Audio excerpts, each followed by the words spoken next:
don't forget that the race is also heating up at the parliamentary level. We know the Dome Kwabenya area to be NPP dominant, but there's one man seeking to change that narrative and to put the NDC flag right at the heart of that constituency. Let's speak to Israel Susuli, and he's seeking to go into that race by, first of all, gaining the support of the delegates within the Dome Kwabenya constituency as the parliamentary candidate, and then he's sure that victory will come in 2024. Israel, welcome to the polls, and it's good to see you appear here on the show. Let's start off with the area in which you are, Dome Kwabenya, subject to a lot of controversies.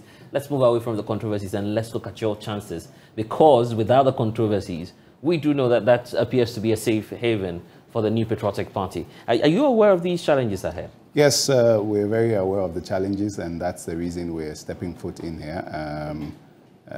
It appears to be a safe haven for them, but not anymore. Really? Yes. 2019, we stepped foot into this race. I contested in 2019. Somebody else led. We all supported. We had to play our roles, individual roles. It's a process, you know. But you supported in 2019? Yes, everything we are doing is in support of the NDC to snatch the seats from this incompetent NPP government. Dome Kwabenya happens to be the largest constituency in the country, and then we've also had our fair share of the mismanagement of the country.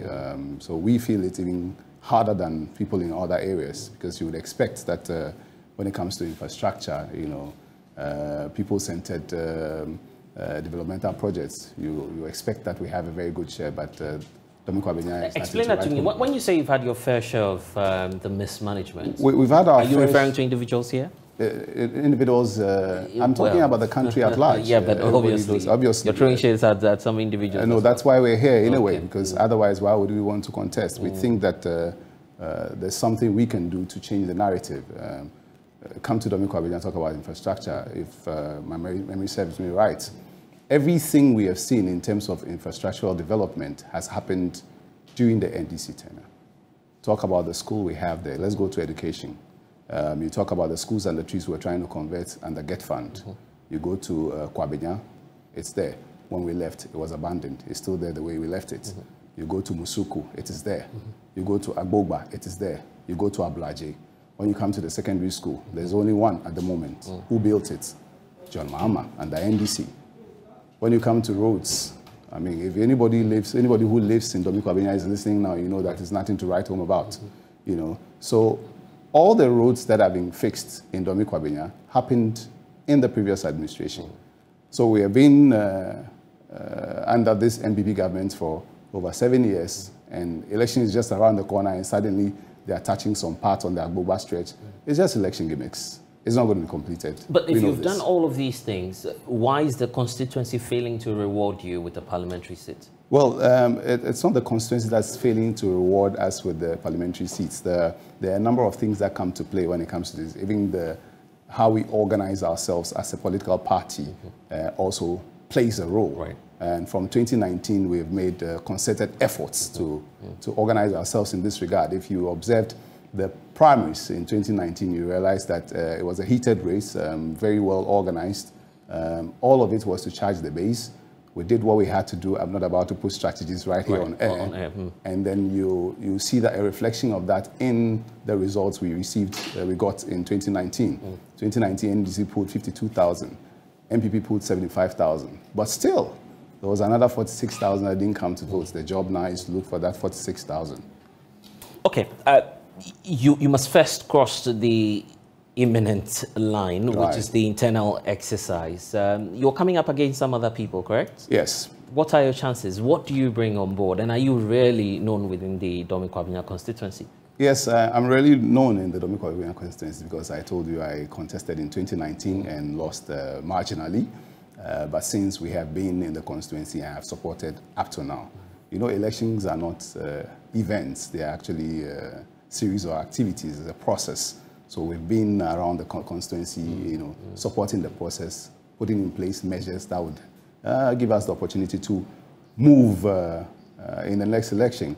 To answer the question as to who I'm coming up against, The picking of the forms was done online. Okay. So you will not be able to tell who's coming up now, you know, until the party... a fair competition? Yes, you agree? I agree. So anyone at all moves around to say, well, I'm contesting? Yes, okay. So I've seen... Some names. Some names on our platform. What's the number you estimate? So currently I've only seen about 3 of us going round. And that will make it 4 in all? No, 3 of us going round. Oh, right. Yeah. So if 3 of you are going in for this, that's going to be very competitive. Yes. Many say that you're all doing this because you feel the NPP has its own challenges, but by increasing competition, you may be complicating your chances of winning or coming close to winning the seat in the Dome Kwabenya area. So I do not think that having 3 people contest would decrease our chances. Okay. Rather, it would strengthen the base, because every activity that we're having now leading to the election is to strengthen the base. I'm going around organizing branches, telling them what they need to do ahead of election 2024. My other colleagues are doing the same. What are we doing? Every time there's activity in the... So at the end of the day, there will be one winner. What's your priority? Rally behind. What will be top on the agenda for you, for party members, and then we'll talk next about the constituency? Yes, for party members as delegates, there are a number of issues we have identified. You say the area is a safe haven, and I'm telling you that there are things we need to do. Change. The party people have had 4 years to taste and see the difference. I've moved with the people in terms of organization. I've been in corporate for a bit of time, and I understand that I don't need to like you to work with you. Work is work. We all have a goal. We have an agenda. So regardless of who you are or whether you supported me in primaries or not, we would have to work together.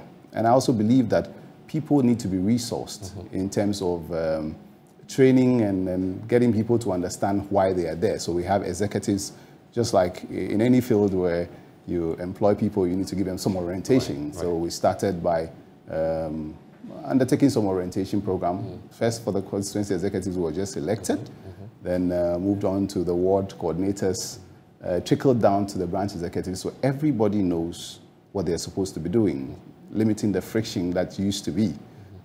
We put plans in place. We're moving a series of activities, some of which, if I speak about now, is strategy you're letting out of the bag. Internal matters, you want to keep them to your chest. I think that overall, we are very ready to take these seats. Okay, but then the bigger picture about the constituency itself. What's the biggest problem you identify within Dome Kwabenya now, and how do you intend to solve it? So the issue is that that's a very difficult question to answer, because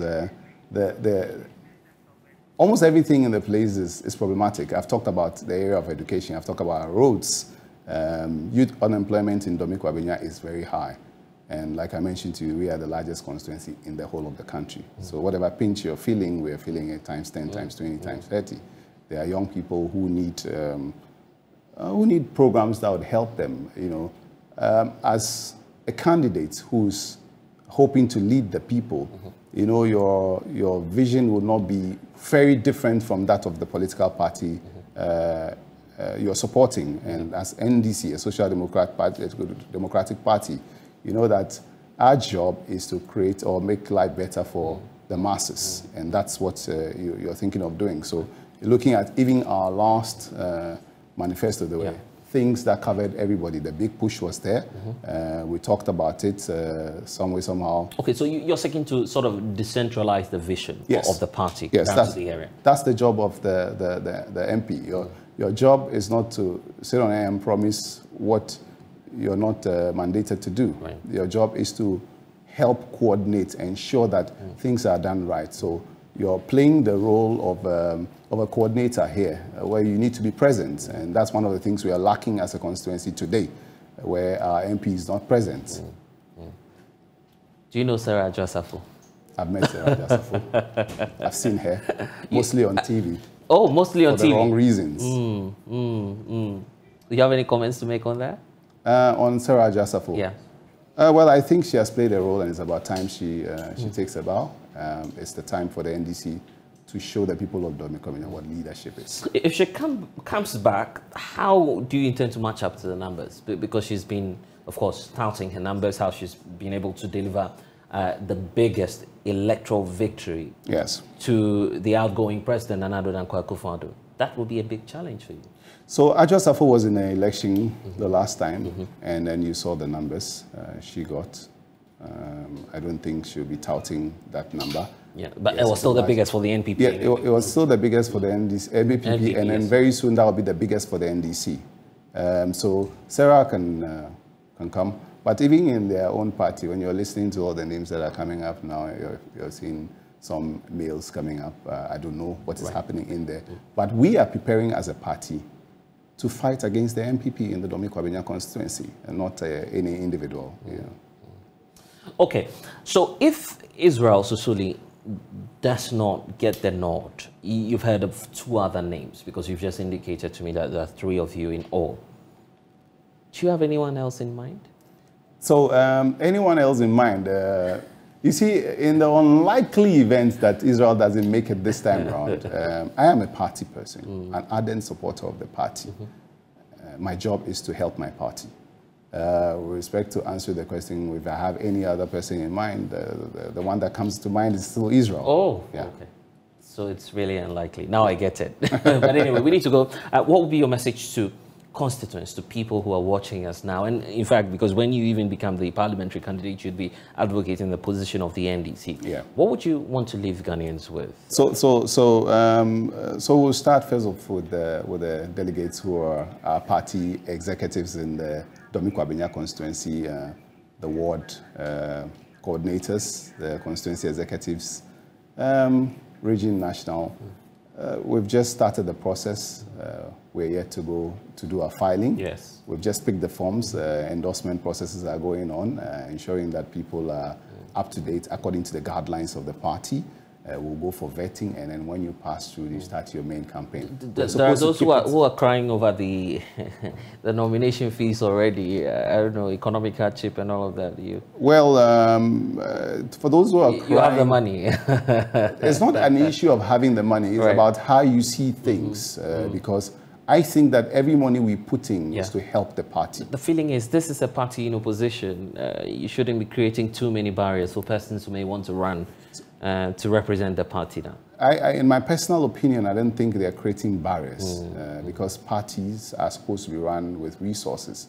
We are in opposition. We're supposed to help our party. And I know that this money we are paying is not going into any individual's pocket. It's going to help the party work. So why should I have a problem with it? I'm okay with it. It's not like I have the money. Because of that, you don't have a problem with it. But you are coming in to contest on the ticket of a party. You're supposed to be leading the charge. You're supposed to be bringing resources together, finding people. So if you're already crying about your filing fee, then your campaign is in trouble. Okay, I see. The presidential level, it's come up, of course, there are factions within your party. Yeah. Some taking sides, some saying, well, let's go for a new phase. Some saying, let's retain John Dramani Mahama. Yeah. Are you aligned? Yes, we're into politics. Everybody has an opinion. You should have an opinion. You cannot say you're neutral. Yeah. You'll be a hypocrite to say that. At the same time, what I would not do is to run anybody down, because I know what it takes to actually put together resources to support the party. Everybody you're seeing who has come up has been a party faithful. They've been supporting the party since. But today, if you ask me, in my personal opinion, I'm not speaking for Dome Kwabenya, but in my personal opinion, I think we should allow John Mahama to go. Because? Because John has been there, he has shown, and over the last 4 years, even after elections, he has been the man on the ground, just like Israel Susuli, supporting party activities, making sure things are happening. And I think that he's a man the MPP fears at the moment, and why start? I think we should go with that card. Yeah, but you've heard, and of course, just before you came in, from Dr. Dufo, who says, well, I'll transform the economy within 2 years. Your party says you'd have to put your best foot forward. I recall speaking to the General Secretary of the party. He says that's the reason for which we're, for instance, doing some changes in Parliament, so we get the finance brains ahead. Why not do that at the presidential level? So the party has gone through a number of changes, even with the National Executive Committee and all that. But it doesn't necessarily mean that you're just changing everything completely. I belong to a constituency. we had executives. My chairman was retained. It was not changed because we just need to change everybody. If John is the one to do the job, let's allow John to do it. Okay. And to residents of Dome Kwabenya? To the residents of Dome Kwabenya, the people who want some shout-outs, yes. Okay, why not? Yeah. So, regards to the constituency executive committee, and then the ward coordinators, the delegates, you know, we have about 3,200 delegates. Wow. Yeah, that's a lot. That's a lot. That's who we're having to deal with. Now, today, in Dome Kwabenya, this cry for Israel to come back is coming from the grassroots because they believe I'm the roots of the grassroots. Because I've been with them. I never stopped working even after I lost. I did everything I could. I would want to salute them for everything they've been doing so far, and I want to encourage them to keep pushing because victory is ours in 2024. And then going forward into these primaries, I trust their judgments. I know what we're doing on the ground. I know the response we're getting. And I believe that they also agree with me that Israel Kokumensa Susuli is the man to help snatch the seat. Mind you, going into a tough terrain like you have described, constituency, if you have to snatch the seat, you need to do it one time. There's no time for any games. Israel is the man who has collaborated with everybody. I do not segregate or... Or you embrace everyone? I embrace everybody, and everybody knows it in the constituency. Whether you voted me in or out in the 2019 primaries, I've worked with everybody, the constituency executives, everybody. Yeah. And because that's what we need. Everybody needs to brighten their little corner. Together we can deliver the seat for our constituency and the NDC. Because we are the largest. Our contribution is paramount in the 2024 election. So we cannot disappoint. Do you have a target for in terms of the quota you would want to contribute to the NDC in the next elections? Yes, we have a target. We will not put that out here, but I'm sure that we would want to at least, if not double, approach that. What we received or what we got in 2019. Okay, I see. I'm just tempted to relocate and be in the Dome Kwabenya area for the 2024 election. It will be an interesting contest to watch. In all honesty, from all sides, NDC and NPP. Dome Kwabenya is a place to be from now into 2024. Amazing. All eyes should be on Dome Kwabenya. And for those who are watching us, the stories that come out about Dome Kwabenya, a few of the times, you know, sound negative, but if you come to NDC Dome Kwabenya, it's one of the best organized, you know, constituencies. We've had everything running smoothly. You know, we have the resources. It's about time we just get people who put them together, make sure people know what they are supposed to be doing, the direction, and pretty much that's even the job of the MP as well. So if you have a candidate who is already doing this, then that's the candidate you should be pushing forward. Okay, then. We'll wait to see what will happen. Israel Susuli, thank you for joining us. Thank you very much. That's it. On the Pulse.